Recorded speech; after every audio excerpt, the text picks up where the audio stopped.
well, back to talk about the rubrics of evaluation on Unit 3 of Informational Text. We said that informational text is a fact-based kind of text that is objective rather than subjective.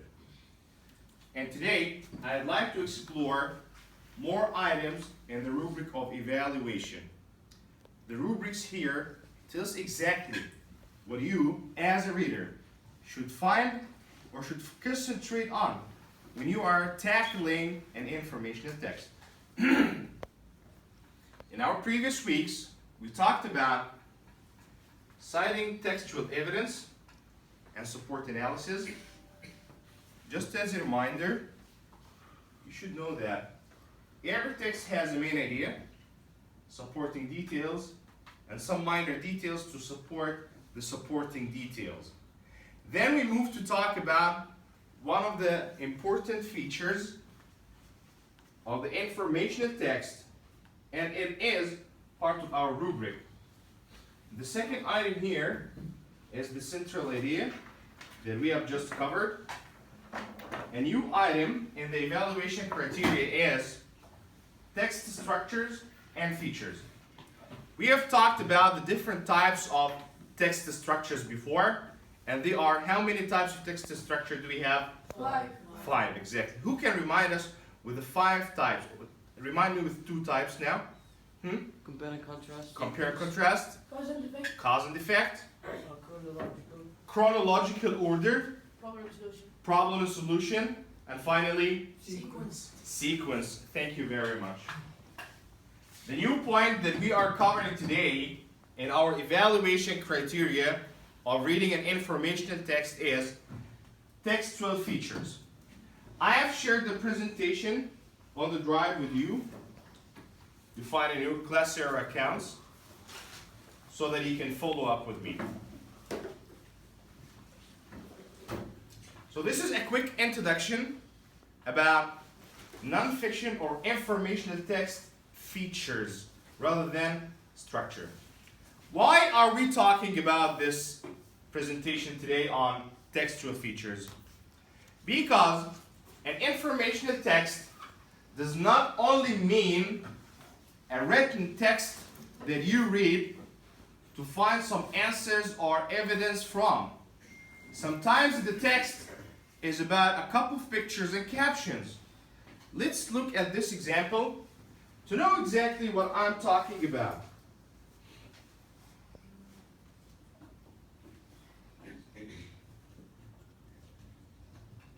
So do you remember the text that we have studied yesterday Yes. Yeah. about America's wars? Yes. Yes. When I shared this document with my students, and you were part of this, I received a frequent question from the students about how can I answer the questions on this passage. This is the informational text. Many students asked me, where is the passage that I should read in order that I can answer the question? The answer is, this is not a non-fiction passage, this is an informational text. And in an informational text, there might be some titles, subtitles, pictures, and captions that tell you, that inform you about something. That's why we call it informational text. In this picture, accompanying these captions, there is a story told or a paragraph written. You needn't find the main idea explicitly written. Sometimes it is implied, or sometimes you understand it from what you see. That's why we are talking today about the features of text, informational text. So, we highlighted text structures and said that text structures or text features are the parts of a non-fiction book that help you find information easily. So what we are presenting today will help you find some answers to a couple of questions easily and quickly. Some examples are, what should I concentrate on when I'm reading or when I'm tackling an information text, you should look at the titles, the subtitles, the headings. If it's a book, give yourself enough time to look at the table of contents. If there is a photograph, a picture, an image, or an illustration or a diagram, you have to take a look at it. Let's check these examples quickly. So for example, this is one book. Before I start reading the book, I can identify what is it talking about and what genre is it about. The title. How? Exactly. From The title. the title. One more helping item in this document is the table of contents. Exactly. Because when I go through the contents here, I can realize what main ideas are covered in this informational book. You have a question? Before you explained a table of contents, I wasn't understanding what does it mean. But when I see the photo of like a table content, I understand what does it mean. So the picture here gives you some information about what I'm talking about. That's why you have to be very careful when you are tackling an informational text.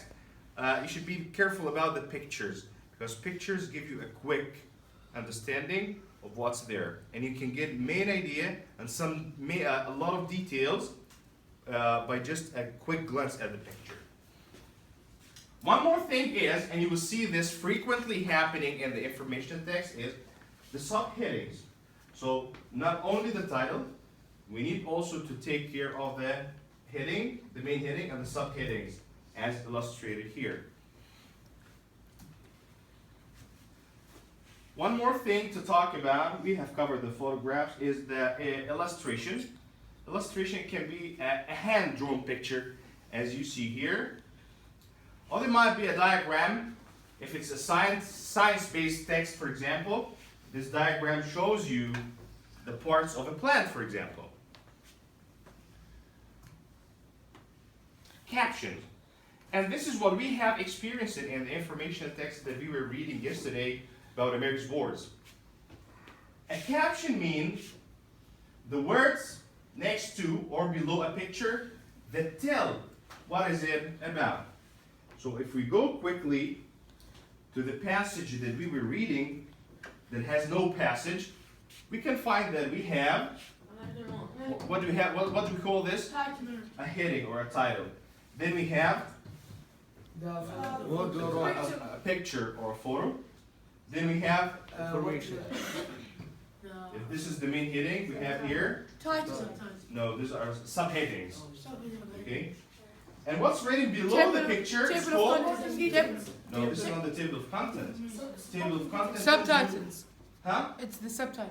No, this is not the subtitle. Supporting details. Supporting details? No. Information. We just called it Ah, Caption. captions. So when I ask you to look at the captions, please look at the words next to or below a picture that tell what is it or what is it about. So if you look at this picture here, you have some captions below. If you understand what a caption is, give me the sign. If you don't understand, give me this sign. If you're still struggling, give me this sign. Thank you. Let's move to one more thing. One more technique that you as a reader should use or should take care of while reading information text is the bold words. When you have a sentence that has an italicized word or a bold word, it means this word is important. important, exactly. It can be a definition, it can be a reference to something, it can be an illustration of something, Or a resource. or maybe a resource to something, but for sure it is highlighted in bold because It's important. it's important.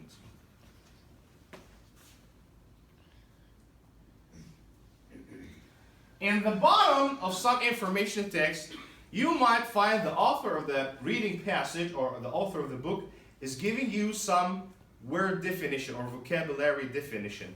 This is called Glossary, exactly. And we are following a similar technique here in our class that we call Personal diction. the personal diction, exactly, the personal diction, where you grab up all the important words you face while tackling a certain reading passage, and you keep the word, its word family, the synonyms, antonyms, and Example. my own, an example, and my own definition. So the glossary tells about important words. And there's something called the index. You have the table of contents in the beginning of the book, or in the beginning of the information text you're reading, and you have something called the index that occurs in the end of the book. Yes? The index is that shows the title and the page number of it. I think that is. Not usually. Let's look at this index. An index is a list of the topics and people and locations mentioned in the text. An index is listed in alphabetical order. Like American ones. Like America's Wars, it has an index. And this is one of the good things, or one of the guiding pages in any book, which is the index, because it is alphabetically organized. Also, an index is found at or near the end of the text. An index is a way to quickly find information that is in the text. How can I use the index? Who can read this sentence? Okay, read it. The reader can use keywords or people names to help them locate information in the text. So what's the key word here in this sentence? Is the information Information. And and what to do with information? locate. Locate information. So we use the index to locate information. Continue reading. The index gives the page number where you can find the information. Exactly. So it's like when you use the quick find in your computer, you want to find a certain word, you go to the index, and instead, if you're reading textbook, and you can find the words alphabetically organized, then you pick the word and go to the page that contain this word. In some electronic versions of the books, we have electronic menus like what we see online on some websites. And the icons that you see in the online games or the online references can help you. Like, for example, if I want to find a game or a worksheet talking about time, where should I go? Like clock. Exactly. This is how the icons are guiding. A concluding question. Why are text features important? Who can tell? Yes, one idea is Text features help the reader to quickly find important information. it's about finding information quickly. Important information quickly. So where are the main or the keywords here in this sentence? Important information. And Quickly. quickly, important information. Yes. A second reason is The text feature is the reader what talk. what is the keyword here in this sentence? Teach. Teach. Topic. And Reader. no. And Teach. talk. Topic, exactly. I want to know the topic. I want to know the main idea. I want to know the topic sentence. The theme. Exactly, a central idea or theme. Thank you. A third thing about studying informational text is Text structure can help the that's reader. features, not structure. Feature can help the reader answer question about a topic and the text they are reading. So what is the main word or the key word here in this sentence? The key word here in this sentence is Text. Topic. Text feature. Text feature. okay, we're talking about features, but how can the features help me? Help the reader Help the Topic. reader To what? to answer the To Answer, yes. Questions. It's and about answer questions. Because this is our main job. When you have a reading text, you have to answer some questions. So you need the captions or the guiding features to help you answer. Exactly. Now let's go back to our new information text of today.